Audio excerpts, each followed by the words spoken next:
In episode 7, the Vought PR campaign went to work after Starlight's shocking walkout. They claim that she's making all of it up, Soldier Boy isn't real, Maeve is in rehab, and to just put icing on the cake, they say that Starlight is working with a known terrorist whose specialty is human trafficking. That known terrorist is Kamiko. In reality, though, Maeve isn't actually in rehab, but she also isn't dead. She's in the basement of Vought in what might as well be a prison cell because she can't get out. She gets a visit from Homelander, who demands to know where Butcher and Soldier Boy are. He figures that Maeve must know. But that's when Maeve realizes that he's wearing cover-up because he's covering up a bruise. It's the first time that she has seen Homelander actually worried, and she is reveling in it. But then Homelander starts talking about their relationship. How one day he really thought that they would have kids, and it would be the most powerful kid ever born. Homelander's powers and Maeve's powers combined. And she warns him that if you try to stick anything inside of me, I'm going to shatter it. And Homelander gets really turned off by that notion that he would even do something like that, because he wouldn't. He did, however, harvest her eggs. Just in case she ends up dying, her legacy can live on with him. As he's leaving, he tells her, I'm not letting you live, I'm keeping you alive. But while Homelander was talking to Maeve, he probably should be talking to the Legend, because that's where Huey, Butcher, and Soldier Boy are. It's not like the Legend wants them there. It doesn't seem like he has a choice, though. As Soldier Boy gets his rocks off with 2 chicks at the same time, the Legend tells Huey that Soldier Boy's mystique was mainly made up. Yeah, he stormed the beaches of Normandy, but he did it 2 weeks after D-Day. He's also not a great guy, because he was with the Birmingham riots back in the 50s, and there was a little mix-up at Kent State where he got trigger-happy. Yeah, he's not a good human being. But America needed a hero at that point, so Vought just swept it all under the rug. Billy then walks in the room, and he's got a problem. He can't find Mindstorm, one of the members of Payback. Soldier Boy gave Billy a bunch of Mindstorm's last known locations, but they're all coming up empty. And Soldier Boy tells Billy and Huey that Mindstorm bought up a bunch of different cottages. He's paranoid. So you really just got to check him out one by one. And the Legend says he's not paranoid, he's bipolar. And that's when Huey gets the idea that if he's bipolar and he's taking medication, they might be able to whittle down where Mindstorm is just by checking local pharmacies. So they get to work and they find a location that fits that narrative. It's in the middle of the woods and they start walking around. Huey and Billy shoot themselves up full of Temp V, and they start walking through the forest to try to find Mindstorm. While doing so, Huey notices that there's something coming out of Billy's ear. He's never seen it before, it's pretty gross, and Billy doesn't think much of it. He just kind of swats whatever it is away. But then there's an explosion, because Soldier Boy triggered a booby trap that was set there by Mindstorm.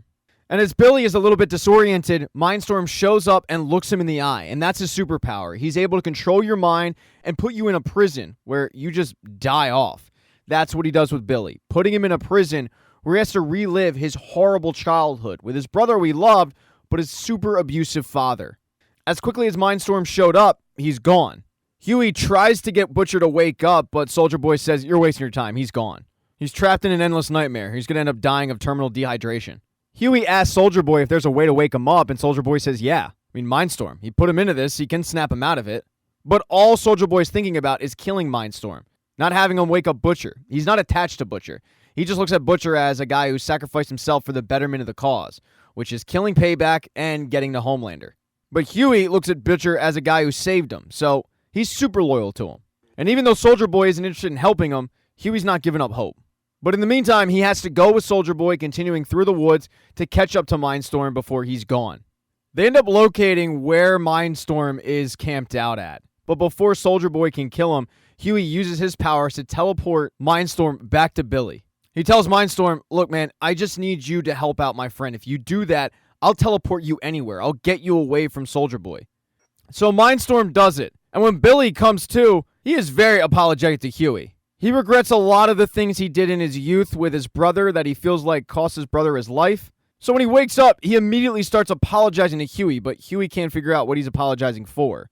When Billy starts to calm down, Huey looks at Mindstorm and says, okay, a deal's a deal. But before he can teleport him anywhere, Soldier Boy has returned and he starts attacking Mindstorm. Because it didn't take a rocket scientist to figure out where Huey teleported him to. Huey tries to step in, but Soldier Boy ends up punching him in the face pretty hard. And while Billy wants to retaliate, he knows that he deep down needs Soldier Boy, so he doesn't do anything. Soldier Boy then puts a bag over Mindstorm's head, and Mindstorm tells Soldier Boy exactly what the TNT twins told him, that the entire idea was Black Noir's. But the new wrinkle is the fact that Vought gave him the green light to do it. When Soldier Boy asks why, Mindstorm tells him it's because they had a new guy coming up in the system that they thought would be better than Soldier Boy. That person was Homelander. But the real interesting part is that Soldier Boy is Homelander's father. Soldier Boy gets so angry he bludgeons Mindstorm to death, and then they just take off back to the Legends place. And Black Noir is currently camped out, hiding from Soldier Boy at an old pizza arcade that he used to go to as a kid called Buster Beavers. He has fond memories of this place, even though it's completely run down and abandoned. But as he sits there alone, his imagination starts running with him, and he starts being joined by the cartoon characters on the wall. And they give you the backstory on exactly what happened with Vought, Soldier Boy, Black Noir. And what it boils down to is Soldier Boy was a bully that everybody was sick of, but nobody was standing up to. So Stan Edgar gave Black Noir the green light to do something about it in that moment. So as they were supposed to be fighting the rebels, Payback completely turned on Soldier Boy and attacked him instead. It wasn't the rebels, and it wasn't a bomb that ended up burning up Black Noir's face, causing him to constantly wear that helmet. It was actually Soldier Boy. But Soldier Boy couldn't fight off Black Noir, Crimson Countess, Mindstorm, and the TNT twins by himself. Eventually, they were able to get him down to the ground and knock him out. Then, they just shipped him off to Russia. And that is why he's an absentee father. Of course, Homelander doesn't know any of this. He's currently working the Vought PR spin. He's got a rally to go to for Robert Singer for president, but he spends most of it talking about Starlight and how she made everything up. When he finally gets off the stage, he heads to a barn that's close by, but he's joined by Victoria Newman. She tells Soldier Boy, I'm going to tell you the truth because nobody else will. You need to pull your crap together, admit it's Soldier Boy, and take control of the situation. You just spent the last 20 minutes talking about Starlight instead of the next president of the United States. You're Homelander, and you're flailing. And that's when Homelander grabs her by the throat. As she gasps for air, she says, you need someone you can trust. I'm talking a strictly transactional relationship.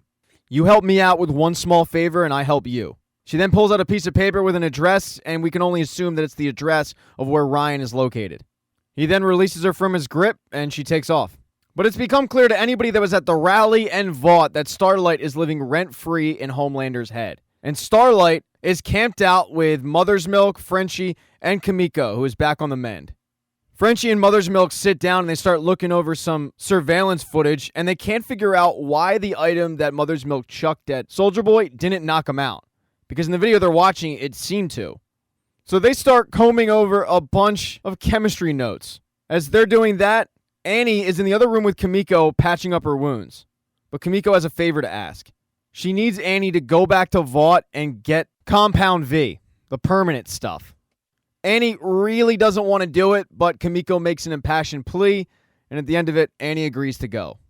And as Annie heads off to Vought, Mother's Milk and Frenchie are still in the living room trying to figure out why the gas they used didn't work.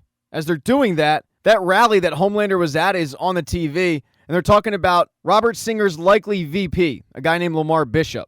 But that's when Frenchie, who is not watching the TV, he's actually trying to figure this out, has an epiphany. It wasn't gas, it's vapor. The Russians were using a nerve agent, something that would kill the normal person, completely shutting down their organs, but to Soldier Boy, it just knocks them out. And if they're going to get some, they're going to have to go back to Russia. Sounds like a great idea to Mother's Milk, but then he gets an alert on his phone, and it's from his daughter's Instagram, who is posing with Todd at that Homelander rally. So Mother's Milk takes off over to their house, and he waits Todd out. And when Todd arrives, Todd can't figure out what the big deal is. Mother's Milk explains to Todd that everything he's talking about is nonsense, because Todd clearly believes everything he reads on Facebook. But when Mother's Milk reminds him that Janine is his daughter, Todd fires back a shot like Janine needs a real man in her life, and Mother's Milk ends up knocking him out. With just Frenchie and Kimiko back in the apartment, Kimiko lets Frenchie know that Annie left to go get her Compound V. And just like Annie, Frenchie can't figure out why Kimiko wants it. But Kimiko shows Frenchie the message she gave to Annie, which was at first, Kimiko hated the V. But that's because she didn't choose it. Now, she is choosing it. It's her choice. For years, she blamed her powers for her problems. But now she knows that the V doesn't make you a good person or a bad person. It just depends on who's using it. And she plans on using her powers for good, to fight for those that she loves, which includes Frenchie, who she refers to as her family. So Frenchie gets on board and they just wait for Annie to return. Annie is able, by the way, to sneak into Vought. She gets into the lab, finds the compound V, but then she also notices notes on the temp V, and it's not good. It causes lesions on the brain, basically turning your brain into Swiss cheese, and taking 3 to 5 doses could kill you. So this is information she's going to want to get to Huey. As she's leaving Vought Tower, she ends up running into Homelander, though. Homelander tries to bully her into going to the Vought studios and recanting everything she said, but she gets Homelander to admit that Homelander was the one who killed Supersonic. And Homelander is completely unaware that Annie went live on her Instagram. So all these people are hearing this. It gives her the security she needs to get in the elevator, and Homelander tries to play it off like they were running lines, but it's pretty clear that they weren't.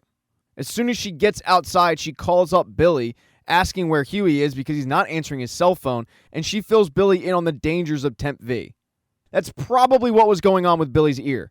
Billy, who had just gone through that mental prison where he felt guilty about what he did to his brother, and he sees the similarities in Huey, feels guilty for introducing Huey to such a dangerous product.